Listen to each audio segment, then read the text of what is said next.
Hi guys, welcome to my channel. I'm Shilpa, and this is the last segment on the compost video, and I'm pointing out to these little seedlings because I have used the very compost that I have made, and these seeds I got from AliExpress, and I just popped them into these little plastic containers, and all of them have germinated, and I think this compost and soil is very healthy and germination friendly, I suppose.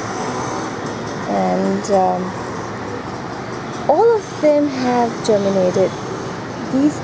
This is the blue raspberry, and even the rose, though I don't really think this looks like a rose plant, but I don't know, I'll have to wait and see. And I'm so excited, each one of them have germinated. Anyways, I'm going to now move on to how I made the compost, and how easy it is to do it at home, and how inexpensive it is to make at home. And I've already finished the batch which I have made, and I'm going to start another one now. And anyways, I hope you enjoyed this video. Bye. I made my compost. It was one of my most successful experiments that I could have done, and it gave me great satisfaction to know that I can use my daily waste in such a way, and I really got a very healthy, nutritious and plant happy making compost, and I intend to do that forever, I guess. And this is a box which I used to make the compost in. There is still some left in it, and I want it that way so that we can use that to activate the new batch that I'm going to start now. Alright, and this is just a box I had lying down, a container I had lying down around my house. I made loads of holes in them all around so that it's, aerated throughout the process. I guess you need to make a few down below, but I didn't do it, and my compost came out quite well, and so I'm not going to do that. But you can do that, and if you do that, just make sure that you have newspaper down below, or something to collect the water, because I believe the water that comes out also is a very good fertilizer that you can put in your plants. So I'm not going to do that. Alright, now what I'm going to do first, is I'm going to take this. Now this again is the coco-peat. I use coco-peat to make compost. I think it's a very nice option to have. Like I said, I was very happy with the compost that I got last time, and I'm going to stick to it. The only thing I'm going to do is I'm going to add marigold, so that it can also be a part of that compost. It's really good to have in your compost, because it again becomes a kind of a natural repellent, and it really takes care of the parasites in your plants. And that's a whole story altogether connected to my tomato plant. Anyways, to cut the long story short, what I'm going to first do is I'm going to put a layer of this leftover, not compost, I'm sorry, coco-peat. I had planted something in this, it didn't work out, and that's okay. I'm going to make this into compost, so nothing goes wasted. That's the good happy part about it. Oh, And here I have been collecting eggshells. For right now I have not collected any waste from my kitchen, and as I keep on adding stuff, I will keep on documenting it so that it becomes more specific. But right now I have these eggshells. Now ideally, if you powder it, it's better if you powder it, but I've just crushed it because you know what, I've been collecting these eggshells for quite a long time and I do not want to put this in my mixer. And you can just take a rolling pin and just kind of pour it and just kind of make it as small as possible. That is going to give a lot of calcium to my plant. So that all of that is going to go in because I have another batch of egg shells coming up, and I'm going to put that in there. So now this is the wet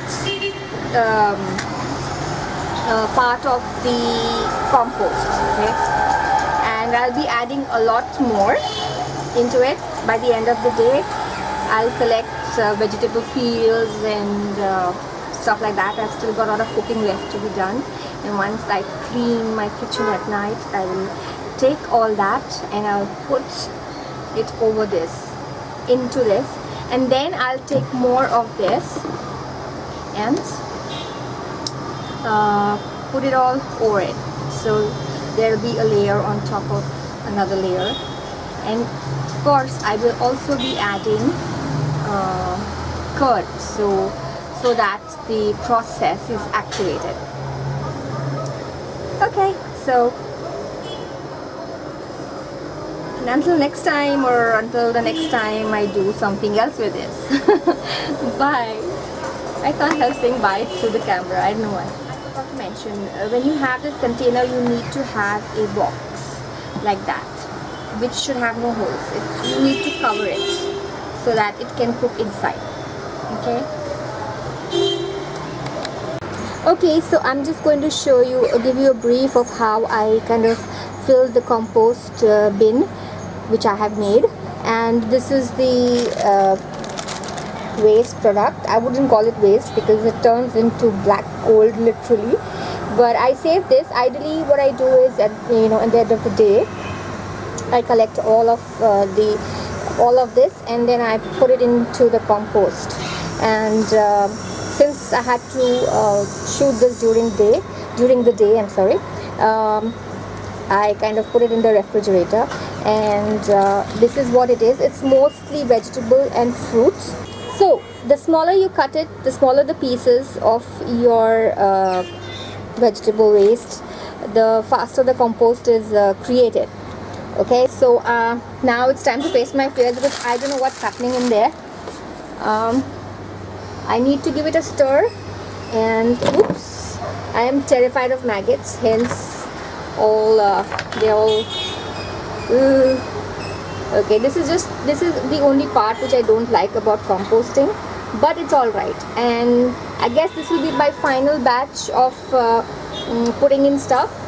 And the way you know that your composting is going great is when you don't get any kind of dirty smell. If you get dirty smell, all you need to do is put in the dry component of this compost. Okay, so I'm wearing gloves. I'm petrified of maggots. I really am. So I'm doing this with one hand right now. So yeah, I'm petrified of. So as you can see, there are tea leaves and celery and onion peel and potato peels, and also there is an eggshell, and mostly that's how far I go with the non-vegetarian component. I do not add anything non-vegetarian, no flesh, no nothing happening here, just fruits and veggies and tea leaves. I had read somewhere that it's not advisable to add coriander roots and the branch, but I did, and it did not make much of a difference. The composting had happened anyways. So this is the fruits component And now I'm going to cover this up with the coco-peat. I mean, coco-peat is like, it's a brilliant idea I got, I guess. I mean, I did, because I got too bored going around to find dry leaves. So I just decided. So what has happened is that when this compost is made, it also becomes a brilliant planting soil material. And I'm going to get maggots. If you don't like maggots, all you can do is add a little bit of cayenne pepper to it, red chili powder, and turmeric powder, and you will not have maggots. But maggots are good, and I prefer having them around in my compost because they speed up the process. So I'm just going to add this,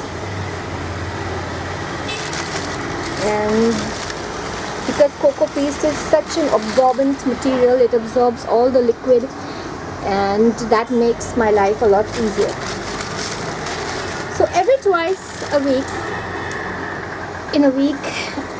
once or twice a week, what I do is I stir it up with that steel rod you can see there. I stir it up, and you need to stir it up because you need to mix it well to have proper composting happening. And just in case this gives off a bad odor, that's the time you know something is not really right. And what you need to do is just add your dry components. And like I said, I'm going to be stirring this up, and once the compost is created, I will be back. Bye.